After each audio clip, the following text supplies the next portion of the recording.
Welcome to the Healthy Perspective Podcast with your host, chiropractor, entrepreneur, mentor, and author, Dr. Chris Bowman.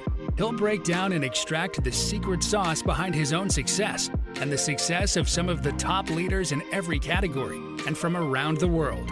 Get ready for your weekly mental adjustment because shift is going to happen.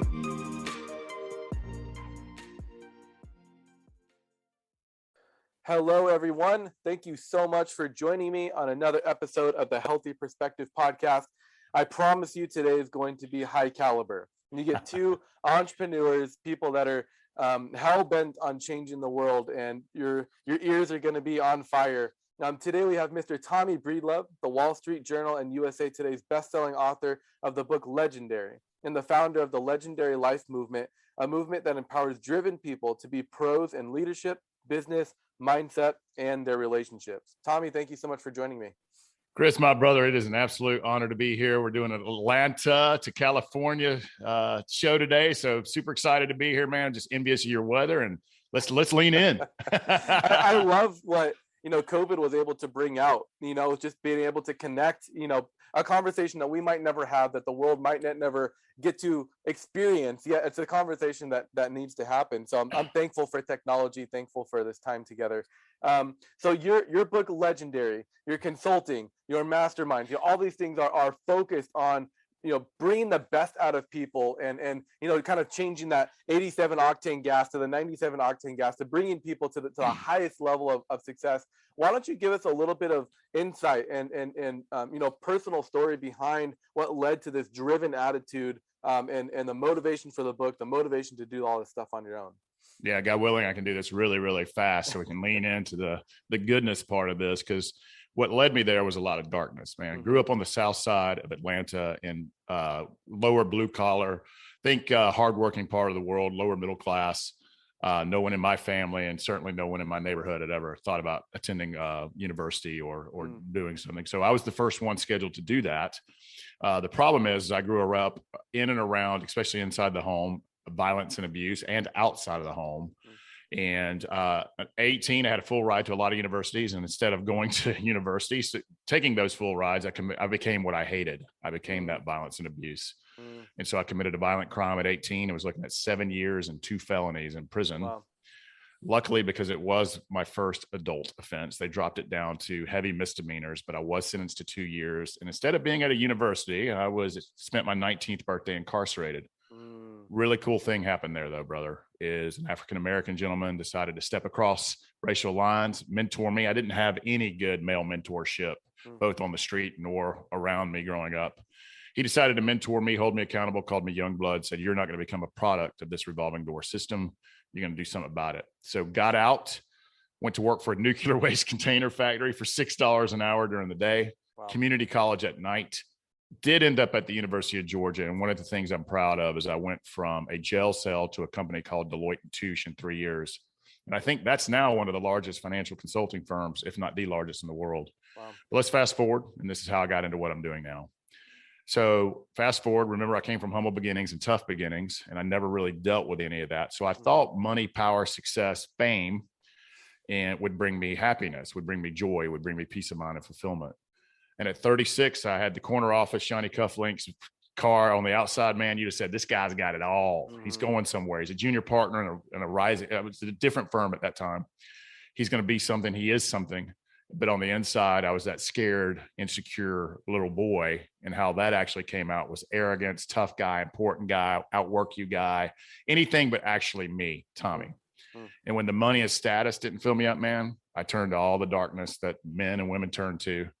And ended up in a ditch in downtown Atlanta. And like, how the heck did I get here? Wow. I was probably doing some multi-million-dollar deal a week before. Wow. And at that moment, man, that's where I said, enough is enough. I'm going to find out who Tommy is, find some self-respect, self-love, self-confidence, real self-confidence, not the arrogance that I was, which is loud and insecure, but truly owning my power and peace and confidence and being the person I was born to be. So I made me my full-time job, man. And then I'll wrap this up by saying this. I'll tell you the tangible results, what happened to me over the next 3 years of working on my heart muscles, my mind muscles, my physical muscles, my soul, really learning who I was and working on me, the inner game. Mm-hmm. In 3 years, I went from junior partner to senior partner to international practice leader to owner of the firm and elected to the board of directors at 39. Wow. Most of those folks were in their 60s. Wow. My income double, my network 10x with all the right people and not the wrong people. Right. And my marriage went from life support to rock solid. But here's the intangible results: calmness, peace of mind, courage, confidence, love, self-respect, self-joy. And so here's the cool part. Here's how it all fell in my lap, and then we'll get into the work. Mm-hmm. Is my network of venture capitalists, private equity, entrepreneurs, executives, bankers, lawyers, doctors. They all started reaching out to me saying, look, man, you didn't give up your ambition and drive, but you work a whole lot less and are a whole lot more successful and seem a whole lot happier. How did you do that, dude? Mm. And so after about the 20th one, I'm like, hey, man, there's really something to this. Right.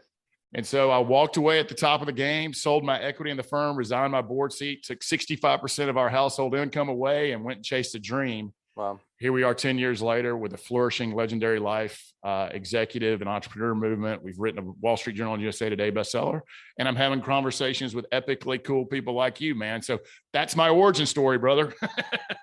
I love it, and it sounds so cliche, but when you're in it, like when it's you, it's like, I did that. That's cool. When you're talking, it reminds you, do you remember a few years ago when Pokemon Go became a thing on people's phones? And we all were saying, like, people look like zombies, like literally just like looking down at their phones, like not paying, people getting hit by cars, people, all sorts of stuff happening because people are literally just living their life, through what was happening on their phone. And the thought hit me, we think of other people as zombies, like they're not connected. I'm good. I'm with the world. But I think there's a lot of people out there that don't realize they are a shell of a being. They're not in tune with who they are or what they want or the things that they want to accomplish. And so while it's easy to put zombie on somebody else, I think it's a hard thing to realize, like, oh my gosh, like I am a shell. Like I don't know actually, who I am. What are some of those first questions that you started to ask yourself that you kind of coach people through, even with dealing with drama or dealing with past hurts or insult or injuries or whatever? How do you walk that balance of dealing with the past and not dwelling with it and creating something in the future that you actually want to achieve? Yeah, I had a mentor ask me. That's a great question. I had a mentor once I started doing this work, working with coaches, working with therapists, reading every self-development business book and inspiring, really replacing the darkness with good, like doing the work, doing the reps every day on my heart muscles, my mind muscles. But I remember when I first started that process, a mentor appeared in my life and he asked me the question, Tommy, are you ready to start living your life and stop living the story you've been telling yourself? And I think the zombies you're talking about are living a story. And what they've got to realize is they got to go find the nearest mirror and know that that's a problem and the solution. That is the problem and the solution. There's no magic pill. There's no quick fix, and there's nobody on a white horse coming to save you. So the first thing you got to become is aware. And do you use your past or your mistakes or your regrets? And we all have them. Some of them are huge. Some of them are small. Do you use that as an anchor to hold you down and tell yourself a really negative story? Or are you going to use it as a platform to stand on in gratitude and think, I went through that so I can do this? And so the first thing you got to become is first thing I would say too, is people got to realize they're not alone. We all have fears, insecurities, worries. We all have certain versions of we're not enough, smart enough, cute enough, rich enough. We all have it because we're constantly inundated with negativity. Right. But to know you're not alone. So where do you lack? Success, money, business, relationships, happiness? Are you stressed out? Are you angry? Are you worried? Because all of that can be unwired. You just got to be able to look in the mirror, take small actions daily. The easiest thing to do is to eliminate something negative. Is it watching 4 hours of Netflix when you need to be watching 30? Is it get rid of a negative person? If you're having 12 beers a day, do you need to only have 2? Get rid of a negative, right? That's the easy, quick fix. It's also very hard to do. And then you got to start building the muscles, because we're not taught to build our emotional muscles. We're not taught to build our mental muscles. We're not taught to build our financial muscles. And even worse, we're not taught how to build relationship muscles. Yeah. So lean in. What is it? Gratitude? Is it reading a book? Is it listening to a great podcast like this? I mean, there's 1,000 things you can do. What I call doing the reps to build that self-confidence, self-love, self-respect. But you got to become aware. You got to lighten up and know you're not alone, because if you're dealing with it, whatever it is, millions of others are. So let's get off of Instagram fabulous and LinkedIn success. That's nonsense. Right. And lean in, take some negatives away and add some positives in. And over time, success, money, happiness, peace of mind, because you're building positive muscles and you're eliminating negative. You got to become aware. No, you're not alone, but you have to take action to do something different today than you did yesterday, so that you can be the version of yourself that you were born to be. And I'll leave it at that. That's so good. I think people want to take action, especially in a COVID world where people are like, I'm sick and tired of working this job. I'm sick and tired of living here. It's why my town is blowing up. We're in between the cities. And so people can have the house that actually fits their family, the land where they can do what they want. It's why Idaho and Tennessee and all these places are blowing up. Georgia, yeah, I'm sure Georgia as well, because people are able to. We closed for about 6 minutes. right, yeah. I mean, because people are allowed to live the lifestyle that they want, and work, without the confines of like, I have to live where I work, but I can live where I want and build a lifestyle that I love. I don't think there's in a sense of lack of motivation for people wanting, a better life. I think, and this is kind of a principle of life I see as a clinician, as a practitioner. People want less pain. People want less fat. People want more joy. People want, better financial success. People want, and so we can come in here and say, well, get rid of the negative and add the positive. But sometimes I think negative might be a gray area, and you working in the world of financial success, there's a difference between a liability and an asset. People sometimes, a house can be a liability. A house can also be an asset. A car can be a liability. A car can also be an asset. How do you equip people to ask better questions for reducing the liabilities and adding more assets into their life? Because it may look different from one person than it does for another. How do you go about distinguishing what's something you want to get rid of and what's something that you want to add? If I asked 99 out of 100 people, what's the one thing in your life, by eliminating that one thing would bring you 10x in happiness, peace of mind, and fulfillment, I would bet 99 out of 100 people would know what that is. So that one thing is a liability. And if you've overburdened yourself with too much cost, or you're worried all the time, you're angry, what's causing that worry? What's causing that anger? What's causing that fear?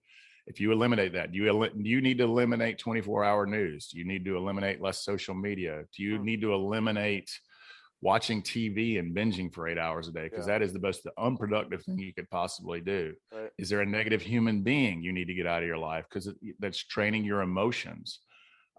People would probably, that's a liability. So that's the difference. Yeah.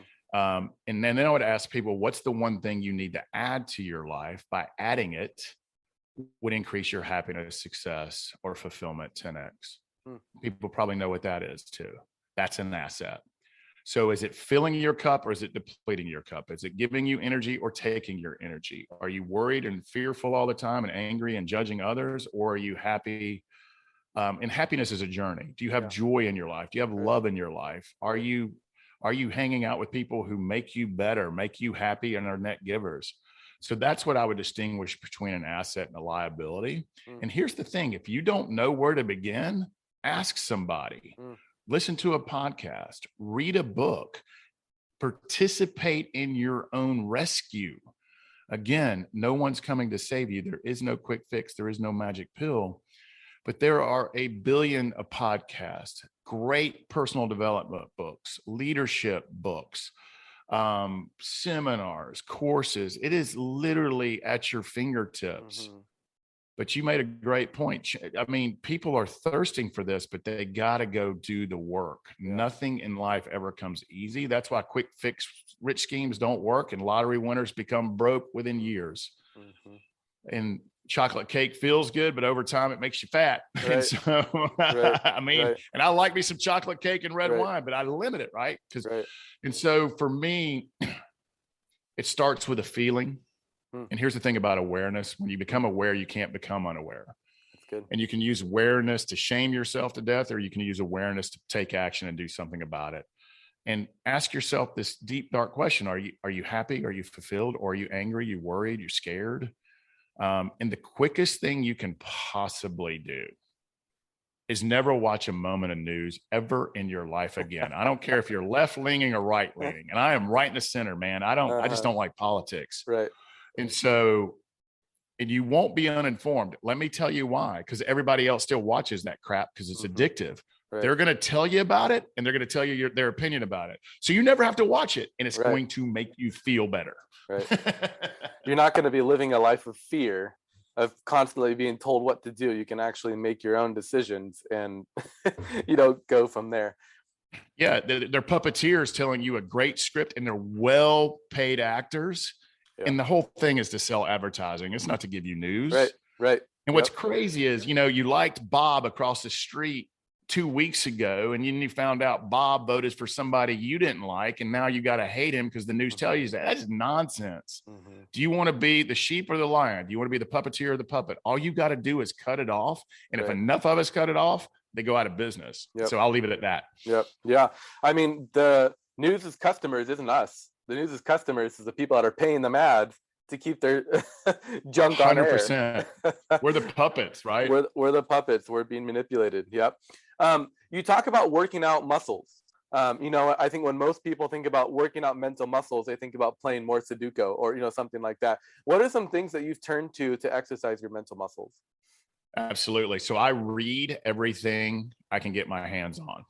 And each morning, and I'm not kidding, I wish I was upstairs. I could show you all this because it's sitting on my counter. Each morning I read what I call daily inspirations, and it's in ancient text. So I read a text from Buddhism. I read a text from Stoicism. I read a text from Christianity and some modern writers as well, because there's ancient good wisdom that's been around for thousands of years that helps me be better.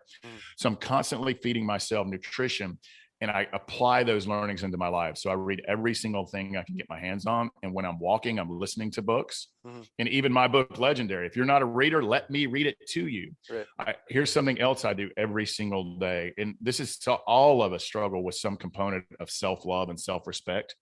But we have to lead ourselves first before we lead others. We have to respect ourselves first before we respect others. And we have to love ourselves first before we can truly love others. So every day, I write gratitudes, affirmations, and intentions, things I'm grateful for, but I also write myself some gratitudes toward myself, exhibit some self-love for myself, so that helps build the heart muscle. I meditate between 20 and 40 minutes every single day. That helps me to be proactive and not reactive. It helps me to be present and not always out in the future or in the past. I literally am dogmatic about who I surround myself with. I have 3 rules for friendship.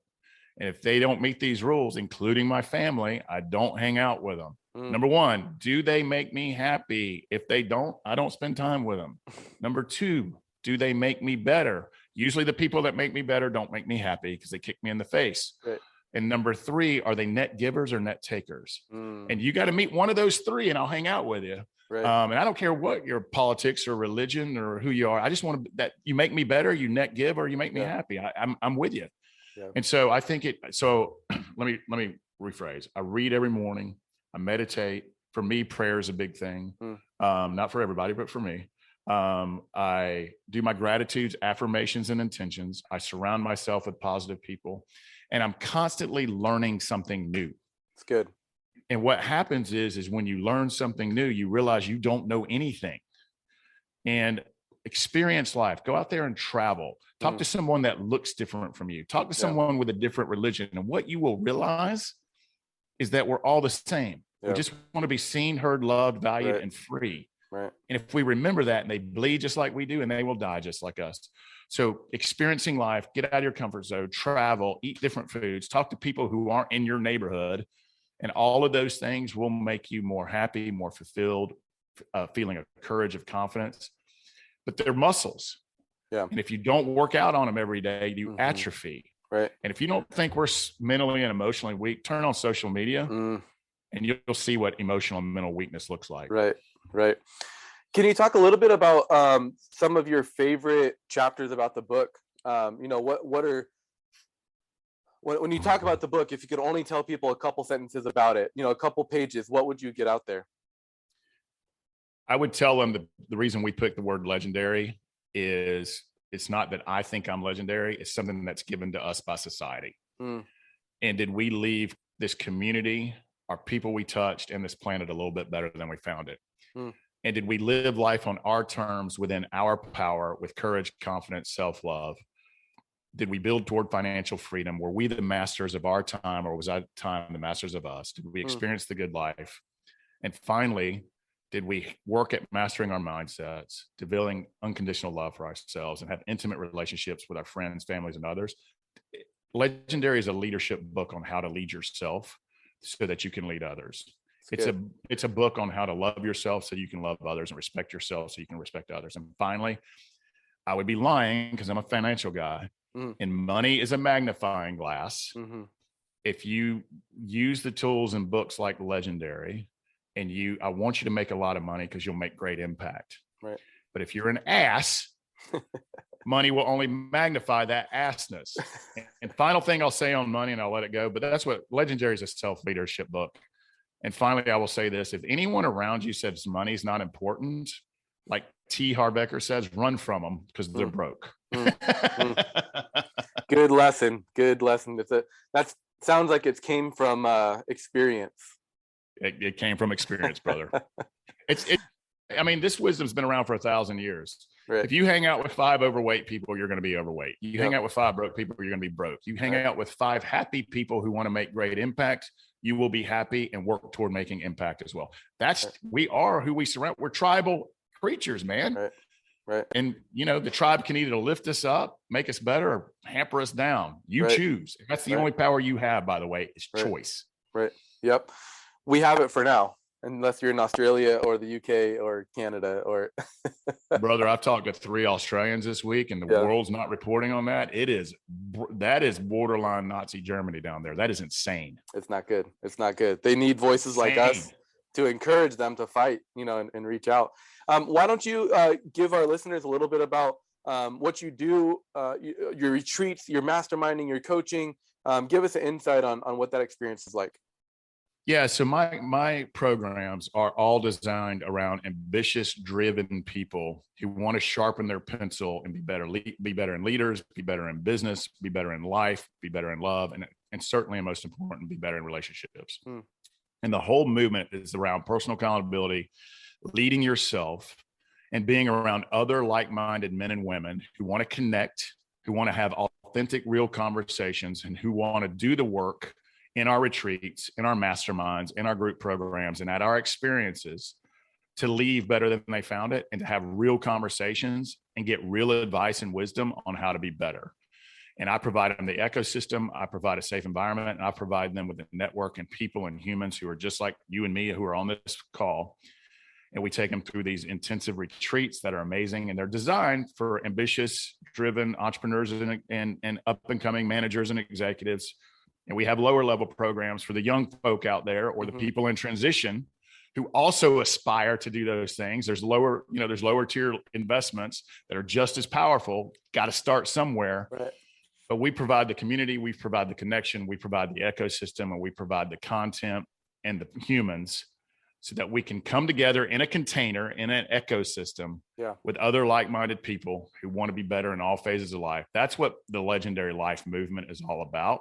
Got 2 retreats coming up, got an experience coming up. Join us. Got group programs coming up, or check out the community at first. If you want to dip your toe, the book is everywhere, man.